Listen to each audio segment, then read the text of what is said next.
मेरा नाम रिज़वाना है, मैं एक गरीब घराने से ताल्लुक़ रखती थी। मेरा ससुराल बहुत खाता-पीता और अच्छे घराने से था और फ़ौरन ही मुझे सारी घर की सारी ज़िम्मेदारी दे दी गई थी, क्योंकि मैं घर की सबसे बड़ी बहू थी और अल्लाह पाक ने फिर मुझे 2 बच्चों से नवाज़ा, एक बेटा और एक बेटी। दिन रफ़्ता-रफ़्ता ऐसे ही गुज़रते गए जब मेरा बड़ा बेटा जवान हो गया और मैंने उसकी शादी करवा दी। लेकिन उसकी पहली शादी में इतना अजीब वाक़या हुआ था कि मैं उसे भूल जाना चाहती थी। लेकिन आज उसकी दूसरी शादी थी, मुझे यकीन था कि वो मेरे बेटे का ख़्याल ज़रूर रखेगी। मेरा बेटा बहुत कमा रहा था, खुश इख़लाक़ और बहुत ही खूबसूरत था। वो इस ख़ानदान का वाहिद सहारा था जो अच्छा कमाता था, इसलिए किसी को भी ये बात अजीब नहीं लग रही थी कि उसकी दूसरी शादी इतनी जल्दी हो रही है। पर मेरा दिल धक-धक कर रहा था। रात जैसे-जैसे नज़दीक आ रही थी, मेरा दिल भी उतनी ही तेज़ी से धड़क रहा था और मैं फ़िक्रमंद हो रही थी। मेरी बेटी को भी इस बात का पता था और वो भी मेरी ही तरह फ़िक्रमंद थी। वो बोली कि अगर आज भी ऐसा ही हुआ तो फिर क्या होगा? मैंने कहा, अपने मुँह से कुछ अच्छा निकालो। मैं पहले से ही परेशान हूँ, अब तो सभी मेहमान आ गए हैं। पिछली बार कोरोना की वजह से काफ़ी लोगों को नहीं बुलाया था, लेकिन इस शादी में सभी रिश्तेदार बहुत गुस्से के साथ आए थे, इसलिए लोग पिछली शादी के बारे में ज़्यादा नहीं जानते थे और ये भी नहीं जानते थे कि ऐसा क्या हुआ कि उन्हें फिर से शादी करनी पड़ी। मेरा बेटा भी खुश था, कोई मसला नहीं था, क्योंकि उसकी ये बीवी पहली बीवी से कहीं ज़्यादा खूबसूरत थी और उम्र में भी छोटी थी, तो उसे तो खुश होना ही चाहिए था। सर्दी का मौसम था, ज़्यादातर मेहमान घर में ठहरे हुए थे। बाहर नाच-गाना चल रहा था, लोग आपस में हँसी-मज़ाक कर रहे थे। मैंने अपनी देवरानी से कहा, दुल्हन दूसरे शहर से आई है, बहुत थक गई होगी।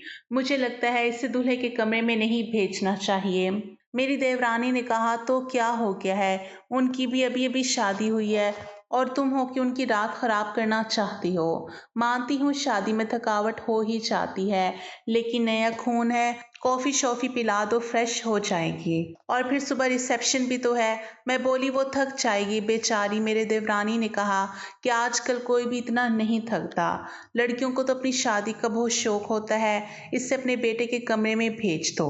अब रात के 1 बज गए हैं, सुबह उठकर तैयार भी तो होना है। मुझे नहीं पता कि तुम इतना टाइम क्यों लगा रही हो। सभी रस्में हो चुकी हैं, हर कोई नाच-गाना गाकर थक गया है। बेचारी दुल्हन भी कमरे में जाना चाहती है। मेरी देवरानी तो वैसे भी बाल की खाल निकालने में माहिर थी। सबसे छोटी थी, लेकिन उन्होंने मुझे ही अपनी बातों में लगा दिया और फिर उसने खुद ही कहा कि अब दुल्हन कमरे में जाएगी। दुल्हन को कमरे में ले जाया गया, बाकी सबको कमरे से निकाल कर मैं थोड़ी देर दुल्हन के पास ही बैठ गई। मैंने कहा, बेटा, तुम अपने खानदान में सबसे बड़ी हो, तुम बहुत ही खूबसूरत लड़की हो, इसलिए मैं तुम्हें पसंद करके लाई थी। देखो बेटा, जब शादी होती है तो कुछ चीज़ें ऐसी होती हैं जो हमें पसंद नहीं आती, लेकिन मेरी बच्ची, तुम सब्र करना। उसने कहा कि मुझे समझ नहीं आ रहा कि आप क्या कह रही हैं। मैंने कहा कि अगर मेरा बेटा कुछ उल्टी-सीधी बात करता है तो इसकी बातों पर ध्यान मत देना। कमरे की बात कमरे में ही रखना, सुबह मुझे बता देना, मैं तुम्हारी प्रॉब्लम को सुलझाने की कोशिश करूँगी। मेरी बात सुनकर वो थोड़ा घबरा गई थी कि मैं कैसे बात कर रही हूँ। वो थोड़ा घबराई हुई सी बोली, फिर उसने कहा, ठीक है, मैं पूरी कोशिश करूँगी। अब इस घर की इज़्ज़त मेरी इज़्ज़त है। मैं दुल्हन के कमरे से बाहर आ गई। सब अपने-अपने बिस्तर पर सोने चले गए थे। घर में बहुत सन्नाटा था क्योंकि सब बहुत थक चुके थे, इसलिए सब सो चुके थे। सर्दी की रातें वैसे भी खामोश होती हैं, लेकिन मैं सो नहीं पा रही थी। बहुत देर बाद आखिर मैं सोने चली गई, लेकिन मेरी आँखों में नींद नहीं आ रही थी और मेरी आँखें बार-बार घड़ी की ओर ही देख रही थीं। काश सुबह जल्दी हो जाती तो मेरी सारी परेशानियाँ ख़त्म हो जाती। लेकिन जैसे ही 2:30 बजे मैंने एक ज़ोरदार चीख सुनी और उसके बाद ही मुझे पता चल गया कि अब क्या होने वाला है। उसके बाद बार-बार चीखें शुरू हो गई। ये एक लड़की के चीखने की आवाज़ थी और वो लड़की कौन हो सकती है? मैं अच्छी तरह जानती थी। सभी मेहमान भी धीरे-धीरे उठने लगे थे। अचानक मेरे बेटे के कमरे का दरवाज़ा खुला और मेरी बहू पागलों की तरह चीखती हुई बाहर भागी। उसे पता ही नहीं चला कि उसके पास तो दुपट्टा भी नहीं है। वो तो 2 कपड़ों में बाहर भागती हुई आई थी। वो घर से भाग जाना चाहती थी जब कुछ औरतों ने उसे पकड़ लिया और कहा, बेटा क्या हो गया है? अपने आप को सँभालो। सब उसको सँभालने लगे, लेकिन वो बेहोश हो गई थी। जब कोई बेहोश होता है तो उस पर पानी के छींटे वगैरह मारे जाते थे, लेकिन मेरी बहू पर तो पानी के छींटे मारने पर भी वो होश में नहीं आ रही थी। उसका पूरा जिस्म ठंडा पड़ गया था। उसे फ़ौरन अस्पताल ले जाया गया। मैं उसे अस्पताल ले जाना नहीं चाहती थी क्योंकि फिर से वही तमाशा बन जाता, लेकिन और कोई चारा भी नहीं था। बेचारी बच्ची किसी भी तरह होश में नहीं आ रही थी। उसके माँ-बाप को भी बुला लिया। उन्होंने भी एक-दूसरे के कानों में बातें करनी शुरू कर दी। पता नहीं हमारी बेटी को क्या हो गया है, पता नहीं इसके साथ क्या सलूक किया है। वो सब लोग मुझे अजीब नज़रों से देख रहे थे। सवाल ही सवाल थे हर तरफ और मैं बेचारी अस्पताल में घूम रही थी। मैंने घर आकर अपने बेटे से पूछना चाहा कि अब उसने क्या किया है, तो वो कमरे में ही नहीं था।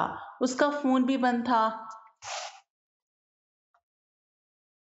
कमरे की हालत बिल्कुल नॉर्मल थी। कोई भी ऐसी हरकत नहीं लग रही थी कि जैसे कोई चीज़ टूटी हुई होती है, या जैसे कोई चीज़ टूटी होती, या उसने अपनी बीवी पर हाथ उठाया हो। लोगों के सवालों से बचने के लिए शायद मेरा बेटा वसीम कहीं चला गया था। फिलहाल तो मुझे बहू की फ़िक्र थी। मैं अस्पताल वापस आ गई। 3 घंटे में अस्पताल वालों ने मेरी बहू को छुट्टी दे दी। मेरी बहू हमारे घर नहीं आना चाहती थी। वो बहुत ज़्यादा घबराई हुई थी, लेकिन उसकी माँ ने उसे समझाया कि तुम्हारे ससुराल ही चलते हैं, नहीं तो लोगों को मैं क्या जवाब दूंगी। लोग तरह तरह की बातें बनाएंगे। मैंने भी अपनी बहू को समझाया, सुबह मुंह दिखाई की रस्म पूरी हो जाए फिर अपनी माँ के घर चली जाना, मैं तुम्हें नहीं रोकूंगी। मेरी बात सुनकर मेरी बहू गुस्से में आ गई और बोली, भाड़ में गई आपकी रस्में, मैं आपके घर में एक पल के लिए भी नहीं रुकूंगी। मैं अपने घर जाऊंगी और मुझे अपने घर जाने से कोई नहीं रोक सकता, ना कोई कानून। मैं एक पढ़ी लिखी लड़की हूँ और मुझे अपनी ज़िंदगी अपने तरीके से जीने का हक है। मुझे आपके बेटे के साथ 1 मिनट भी नहीं रहना। मेरी बहू ने अपना फैसला सुना दिया था। मैं चुपचाप आंखों में आंसू लिए उसे देखती रही। ये तो पहले भी हो चुका था जब वसीम की पहली शादी हुई थी। मेरी पहली बहू के साथ भी वही हुआ था। वो मेरी पसंदीदा लड़की थी। वो मेरी बेटी की दोस्त थी और वो उसे बहुत पसंद करती थी। वो उसे बहुत खुशी के साथ घर लेकर आई थी। उन लोगों ने हमारी बहुत इज्जत की थी। वो एक अमीर बाप की बेटी थी। वो बहुत अच्छी लड़की थी। मुझे भी उसका घर आना अच्छा लगा था। कुछ ही दिनों में मैंने महसूस किया था कि जैसे वो वसीम को पसंद करने लगी हैं और शायद इसलिए रिश्ता भेजा गया था। लेकिन शादी के बाद उसके साथ भी ऐसा ही हुआ था।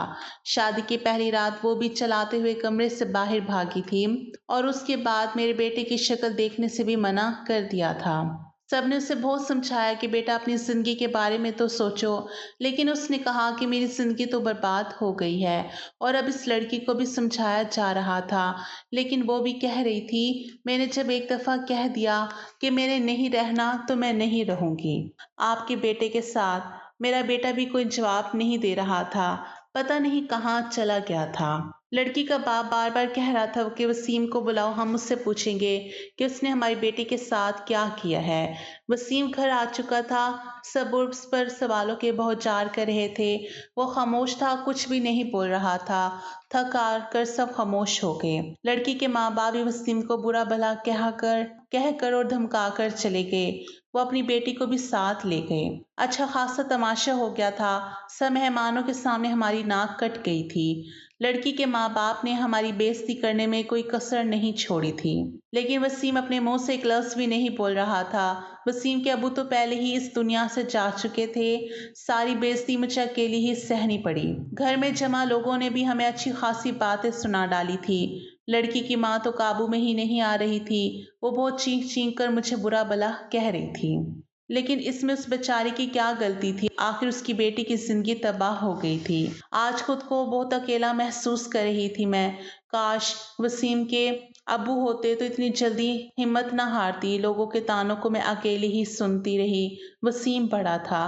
वसीम से छोटी मेरी एक बेटी थी जो कॉलेज में पढ़ती थी। सब लोग आपस में बातें कर रहे थे। वसीम को लेकर तरह तरह की कहानियां बनाई जा रही थी। कोई कह रहा था पता नहीं शायद वो पागल है, तो कोई कह रहा था लगता है वसीम दिमागी मरीज है, तो कोई कह रहा था पता नहीं उसने नई दुल्हन के साथ ऐसा क्या किया कि वो इतनी ज्यादा डर गई।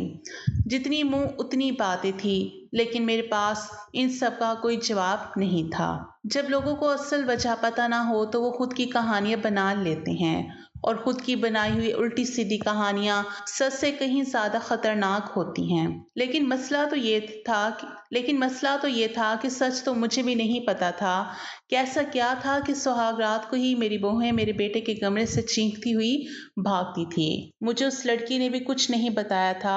मैंने खुद ही अपने मन में सोचा हो सकता है उसने अपने माँ बाप को कुछ बताया हो। सच जानने के लिए मैं उनके घर फोन कर दिया, भले ही वो हमसे रिश्ता खत्म कर गए थे, लेकिन इंसानियत के नाते ही मैंने उसका हाल चाल लेने के लिए फ़ोन किया। फ़ोन लड़की की माँ ने उठाया था। मैंने पूछा अब कैसी है तबीयत आपकी बेटी की। मेरी आवाज़ सुनते ही वो भड़क गई थी और बोली मेरी बेटी अब तक ठीक नहीं हुई है, खबरदार जो आगे से आपने फ़ोन किया। ये सब सुनकर मैं बहुत ज़्यादा परेशान हो गई। मेरी पहली बहू के साथ भी ऐसे ही हुआ था। मेरी बेटी ने बताया था वो कि कम से कम 7 महीने तक बीमार रही थी। आखिर क्या मसला था मेरे बेटे को, मुझे कुछ भी समझ नहीं आ रहा था। क्या कमी थी कि उसकी बीवियों से डरकर भाग जाती थी। वसीम की बात करूं तो वसीम बहुत सीधा सादा सा बच्चा था। बचपन से ही कम बोलने वाला था, लेकिन उसके अंदर कोई भी आदत ऐसी नहीं थी जो एबनॉर्मल हो। वसीम मेरी पहली औलाद थी। मैंने उसे बहुत ही लाड प्यार से पाला था, लेकिन मेरे इतने लाड प्यार देने से भी वो बिगड़ा नहीं था। हाँ, उसे अपनी खूबसूरती पर फख्र जरूर था। वो कहता मेरी खूबसूरती और पर्सनैलिटी पर सब मरते हैं। इसको पहनने ओढ़ने का बहुत शौक था। पढ़ाई में भी बहुत अच्छा था। नौकरी भी टाइम से कर ली थी। अपनी बहन के लिए भी एक जिम्मेदार भाई था।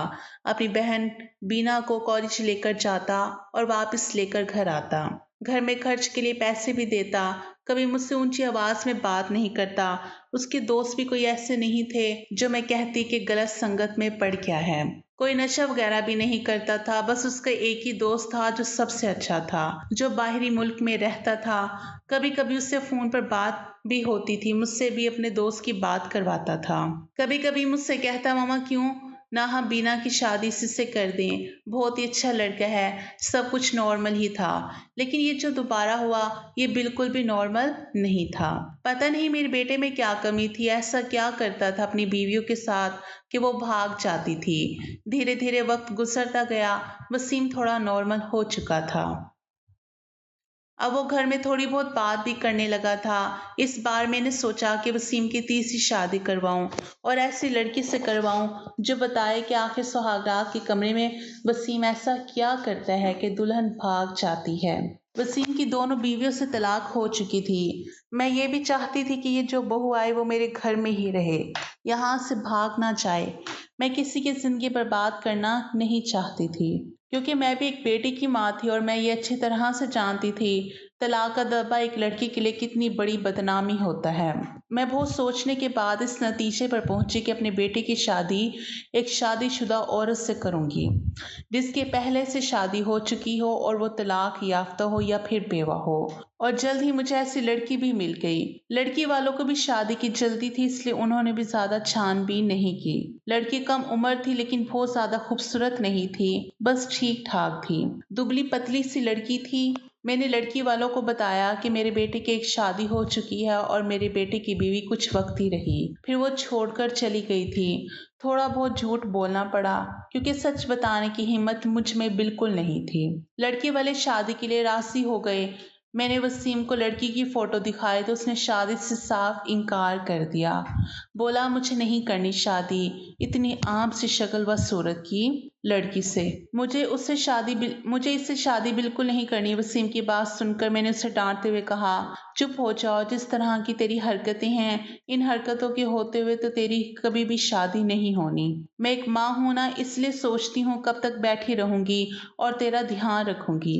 मेरे जाने के बाद कोई तो ऐसा हो जिसके साथ तो अपनी जिंदगी गुजार सके। बोलते बोलते मेरी आंखों में आंसू आ गए। मेरी आंखों में आंसू देखकर वसीम चुप हो गया। शादी के लिए रजामंदी दे दी और उठकर कमरे में चला गया। कहीं ना कहीं वसीम के दिल में चोट जरूर था।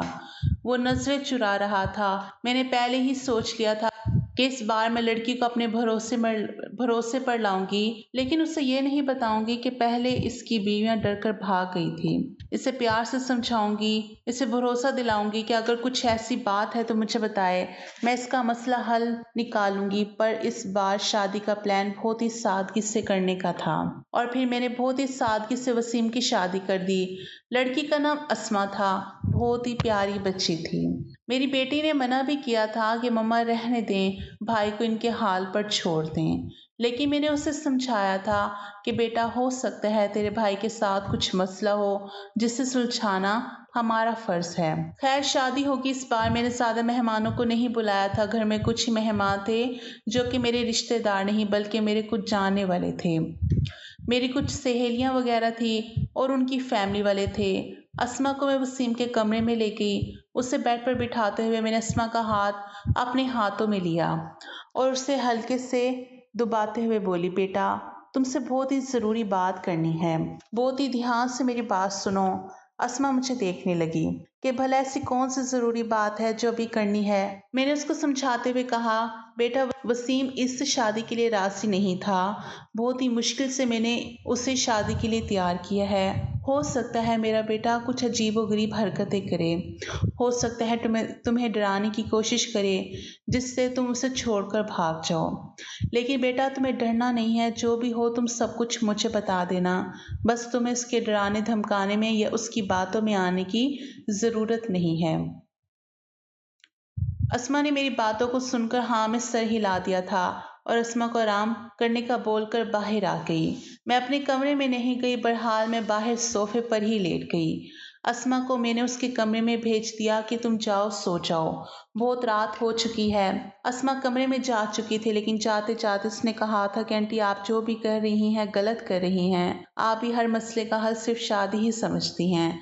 आपको किसी की बेटी की जिंदगी को यूं बर्बाद नहीं करना चाहिए। अस्मा जा चुकी थी और मैं सोफे पर लेटी दिल ही दिल में अपने अल्लाह को याद कर रही थी और दुआ मांग रही थी कि या अल्लाह, ये रात अच्छे से गुजर जाए। बहुत ही खामोशी थी। ऐसा लग रहा था जैसे तूफान से आने की पहली खामोशी हो। घड़ी की टिक टिक भी मेरे सर पर हथौड़े की तरह लग रही थी। मैं अपने अल्लाह को मनाने में लगी हुई थी कि तभी वो हुआ जिसका मुझे डर था। अस्मा चीखते हुए बाहर आई थी और पागलों की तरह घर के बाहर भाग जाना चाहती थी। मैंने उसे जैसे तैसे समझाकर थोड़ा खामोश किया था। जब थोड़ा खामोश हुई तो बदहवासी में बोली कि आपको अपने बेटे की पहले मेडिकल जांच करानी चाहिए थी। अगर आप ऐसा करवा लेती तो आपको और मुझे ये दिन देखना नहीं पड़ता। अस्मा तो बहुत ही जिम्मेदार थी, उसके पास तो कोई दूसरा ऑप्शन भी नहीं था। वो तो हर हाल में इस शादी को निभाने की सोच रही थी, लेकिन अस्मा ने भी इस रिश्ते को नहीं निभाया और वो वसीम को छोड़कर चली गई। दूसरे दिन अस्मा के घर से फ़ोन आया कि अपने बेटे से कहकर हमारी बेटी को तलाक दिलवा दो, नहीं तो हम ये काम अदालत से भी करवा सकते हैं। सदमे की हालत में फ़ोन पकड़े वहीं सोफे पर बैठ गई। यानी कि अब वसीम को कोई मजबूरी में भी अपनाने के लिए तैयार नहीं था। पहले मैं जो बहुएं लाई थी वो अमीर घराने की और खूबसूरत पढ़ी लिखी थी, लेकिन अस्मा तो गरीब घराने की थी और बहुत ज़्यादा खूबसूरत भी नहीं थी। अस्मा को मैंने पहले ही सब कुछ समझा भी दिया था, तभी वो इतना ज़्यादा बदहवास हो गई थी। आखिर ऐसी क्या कमी थी मेरे बेटे में? हम जो जहेज दुल्हन को देते थे, दुल्हन के घर वाले शादी के दूसरे दिन ही वापस कर देते थे। मैं तो जहेज भी नहीं लेती थी। फिर आखिर ऐसा क्या था कि ऐसे खूबसूरत पढ़े लिखे और अमीर लड़के को छोड़कर भी लड़कियां भाग जाती थी। मेरा दिमाग सोच सोच कर फटा जा रहा था। कैसे पता लगाऊं कि आखिर बात क्या है?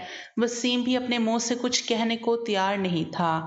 जब इस बारे में कुछ बात करने की कोशिश करती तो वो उठकर बाहर चला जाता, मुझे बात करने का मौका ही नहीं देता।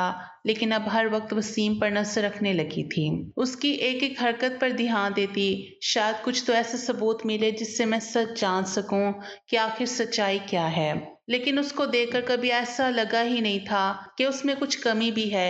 एकदम नॉर्मल लड़कों की तरह था जैसे और लड़के होते हैं। मुझे कोई भी रास्ता दिखाई नहीं दे रहा था। एक दिन तंग आकर मैंने वसीम के दोस्त को फ़ोन लगाया, जिससे वसीम अपने दिल की सारी बातें करता है। मुझे वसीम के बारे में सब कुछ बताओ, उसने अपनी ज़िंदगी के बारे में तुम्हें ज़रूर कुछ ना कुछ बताया होगा। लेकिन ये सुनकर तो मैं हैरान हो गई कि उसने अपने दोस्त को अपने बारे में कुछ नहीं बताया था और बस यही बात मुझे बहुत अजीब लगी। क्या उसने अपने दोस्त को ये भी नहीं बताया कि मेरी 3 शादियां हो चुकी हैं और मेरी तीनों बीवियां मुझे छोड़कर भाग गई हैं।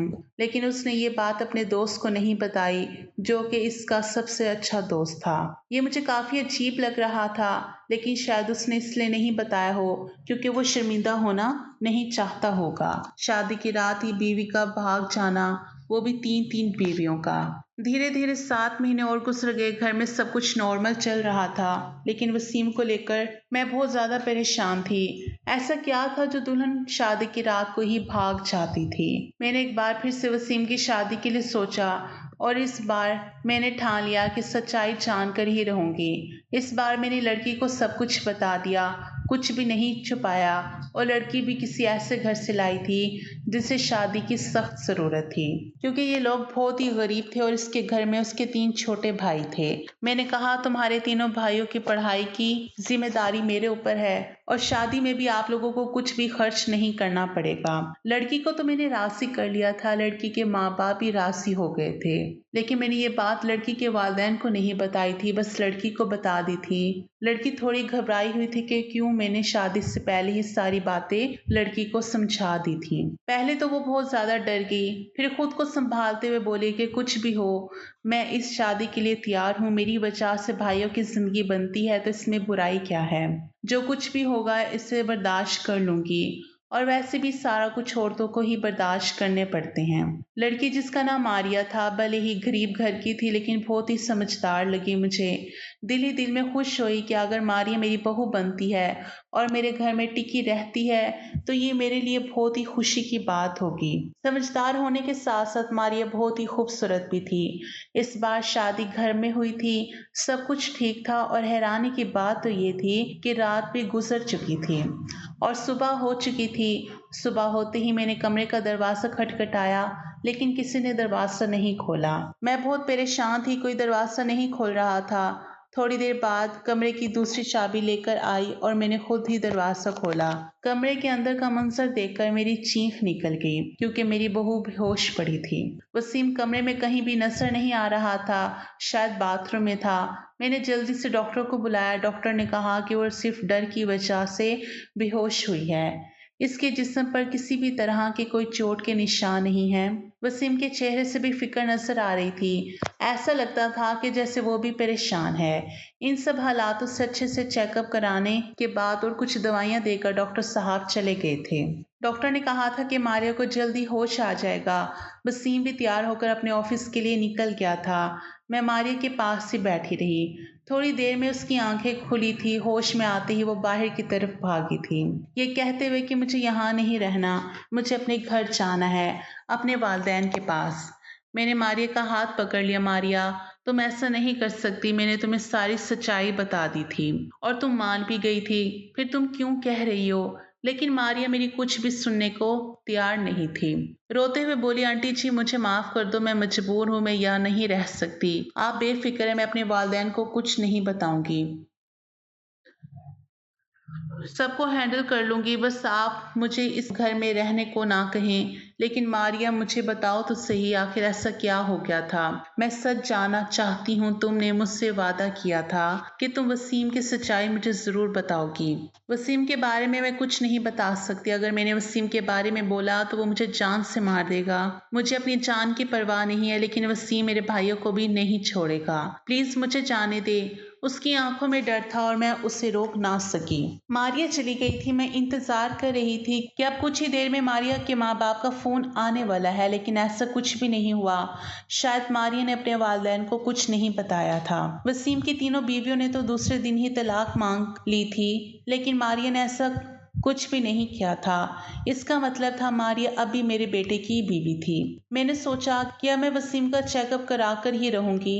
अपने होशावास में तो वसीम ऐसा कभी भी नहीं करने देगा, इसलिए एक दिन मैंने वसीम के खाने में नींद की दवाई मिला दी। वसीम की गहरी नींद में जाते ही मैंने डॉक्टर को फ़ोन कर दिया। डॉक्टर ने वसीम के कुछ सैंपल लिए और ये बोलकर चला गया, जैसे ही रिपोर्ट आती है मैं आपको बताता हूँ। डॉक्टर चला गया और फिर मैं बेसब्री से वसीम की रिपोर्ट का इंतजार करने लगी। अगले दिन डॉक्टर का फोन आया और उसने कहा कि वसीम एकदम नॉर्मल है, उसकी सारी रिपोर्ट्स नॉर्मल है। अगर वसीम नॉर्मल है तो शादी की पहली रात में उसकी बीवियां क्यों भाग जाती हैं। सोच सोच कर मेरा दिमाग फटने लगा। कुछ सोचकर मैं मारिया के पास गई। उसके वालिदैन ने मेरी बहुत इज्जत की, शायद उन्हें सच्चाई का पता नहीं था। उन्हें लगता था कि मैं उनकी बेटी को घर ले जाने के लिए आई हूँ।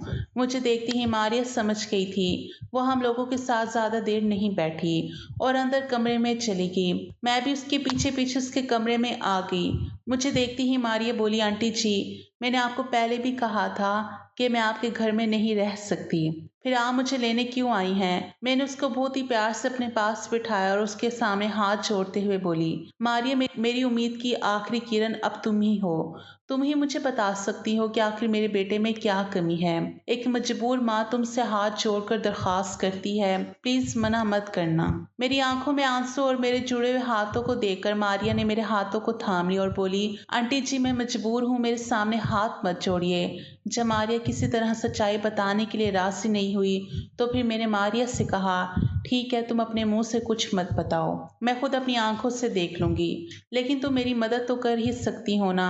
तुम आज रात के लिए मेरे बेटे के कमरे में फिर से रुक जाओ, मैं सारी सच्चाई अपनी आंखों से देख लूंगी। पहले तो वो डरती रही, लेकिन मेरे बहुत समझाने पर कि मैं तुम्हारे साथ रहूंगी, तुम्हें कुछ नहीं होगा, वो मान गई थी।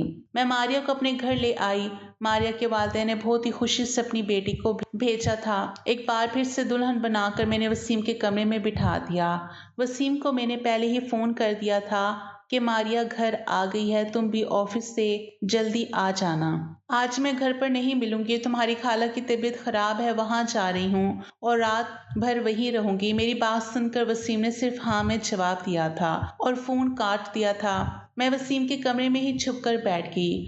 आज सब कुछ मैं अपनी आंखों से देख लेना चाहती थी। कुछ ही देर में दरवाजा खुला था और अंदर कमरे में वसीम दाखिल हुआ। उसने एक नजर सजी सवरी बेड पर बैठी मारिया पर डाली थी और बिना कुछ कहे बाथरूम में घुस गया था। डरी सहमी से मारिया ऐसा लग रहा था जैसे अभी उठकर भाग जाएगी। मैं भी सांस रोके बैठी थी कि तभी अचानक बाथरूम से किसी औरत के चीखने की आवाजें आने लगी। आवाजें सुनते ही मारिया बेड से नीचे उतरकर खड़ी हो गई थी। डर से वो थर थर कांप रही थी। मैं भी हक्का बक्का सी खड़ी थी। अंदर तो वसीम गया था, फिर ये औरत की आवाज क्यों आई? तभी वसीम बाहर निकला और वसीम को देखते ही मैं बेहोश होते हुए बची। उसने अपना होलिया एकदम से बदल लिया था। उसने औरतों जैसे कपड़े पहन रखे थे, बहुत ही मेकअप कर रखा था, आंखों में जैसे खून उतरा हुआ हो। तुमसे मना किया था मेरी जिंदगी में दोबारा मत आना, तुमने मेरी बात नहीं मानी, अब तुम अपनी मौत की खुद जिम्मेदार होगी। बहुत ही भयानक हंसी हंसता हुआ वसीम मारिया की तरफ बढ़ा था। मारिया चीख मारती हुई मेरे पास आ गई थी। मैं भी बाहर आ गई थी और वसीम को रोकने की कोशिश कर रही थी। वसीम, क्या हो गया है तुम्हें? तुम होश में आओ। वसीम ने मुझे जोर से धक्का दिया था। कौन वसीम? रुखसार नाम है मेरा। मौका देखकर मारिया कमरे से भाग गई थी। इससे पहले मेरे पास आता, मैं भी कमरे से बाहर निकली और कमरे को बाहर से बंद कर दिया। वसीम की भयानक हंसी मुझे बाहर तक सुनाई दे रही थी। मैं डरी सहमी मारिया को अपने सीने से लगाए रखी थी। हालांकि मैं खुद भी बहुत ज्यादा डरी हुई थी। वसीम मुझे जिंदा नहीं छोड़ेगा, उसने मुझसे कहा था। अगर मैंने किसी को कुछ बताया तो वो मुझे मार डालेगा, साथ में मेरे भाइयों को भी। मुझे और मेरे भाइयों को बचा लो। आंटी जी, कुछ नहीं होगा। मारिया, चुप हो जाओ, मैं सब कुछ संभाल लूंगी। मेरा दिमाग थोड़ा थोड़ा काम करना शुरू किया तो सबसे पहला ख्याल मेरे दिल में यही आया कि शायद वसीम पर किसी भूत का साया है। मारिया को मैंने अपने रूम में ही सुला लिया था। सुबह उठते ही सबसे पहले मैंने अपनी फैमिली डॉक्टर को फ़ोन किया था। 9 बजे डॉक्टर हमारे घर पर थे। मैंने उन्हें सारे हालात से आगाह किया। साथ ही मैंने डॉक्टर से यह भी कहा कि मुझे लगता है वसीम पर किसी भूत का साया है। मेरी बात सुनकर डॉक्टर ने कहा, मुझे नहीं लगता ये किसी भूत का साया है, मुझे तो वसीम दिमागी मरीज लगता है।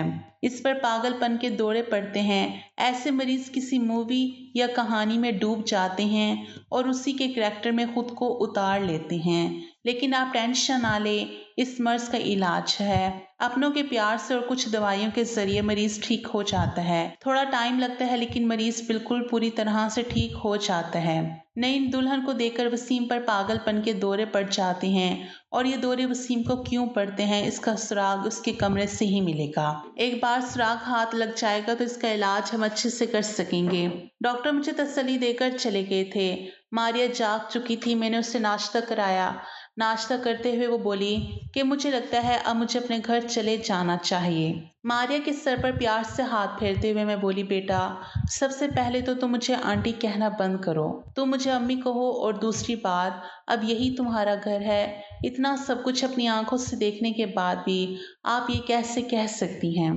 मारिया ने हैरानी से पूछा। मैंने मारिया से कहा, अभी डॉक्टर से मेरी बात हुई है, वसीम बिल्कुल ठीक हो जाएगा, बस उसे थोड़े से प्यार और थोड़ी सी देखभाल की ज़रूरत है जो हम दोनों मिलकर उससे देंगे। मेरा यकीन करो, वसीम बहुत ही अच्छा लड़का है, तुम्हें बहुत ही प्यार से रखेगा।